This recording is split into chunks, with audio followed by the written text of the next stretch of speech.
વિરોધનો અવાજ।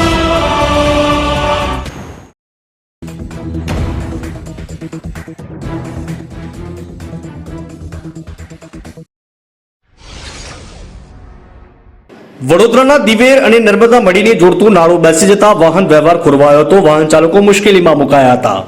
વડોદરાના દિવેર અને નર્મદા મળીને જોડતું નાળું બેસી જતા વાહન વ્યવહાર ખોરવાયો હતો। વાહન વ્યવહાર ખોરવાઈ જતા વાહન ચાલકો હાલાકીમાં મુકાયા હતા।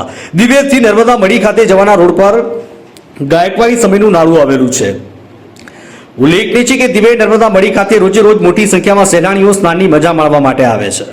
વડોદરા, ભરૂચ, રાજપીપળા સહિતના વિસ્તારોમાંથી સ્નાનની મજા માણવા સહેલાણીઓ આવતા હોય છે। તાત્કાલિક ધોરણે નર્મદા મળી ખાતે જવા માટે વૈકલ્પિક વ્યવસ્થા કરાય તેવી સહેલાણીમાં માંગ ઉઠવા પામી છે। મારું નામ મેહુલભાઈ છે। આપણે આ દિવેર ગામનો વતની છું। હવે આ અમારા દિવેર ગામથી મઢી જવાનો જે રસ્તો છે તેમાં જે વચ્ચે નાળું હતું, જે ગાયકવાડી શાસનનું બહુ જ જૂનું વર્ષો પુરાનું નાળું છે, જે સંજોગવશાત આજે ઢસડી ગયું છે। હવે અમારે જવા માટે એક જ રસ્તો છે, તો માર્ગ અને વાહન વ્યવહાર વિભાગના ખાતાને વિનંતી કે અમારું નારું વહેલી તકે કરે, જેથી કરીને આ પ્રવાસનમાં જે અમારું આ દિવેર મઢી જે મુકાયું છે તે જે પબ્લિક નાહવા આવે છે, ખેડૂતને રસ્તે ખેતર જવા માટે રસ્તો બીજો છે નહીં, એની કોઈક કાર્યવાહી કરે તો સારું।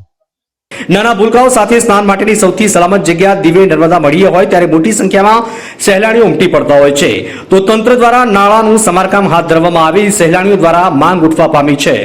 વડોદરાથી અમારા પ્રતિનિધિનો રિપોર્ટ।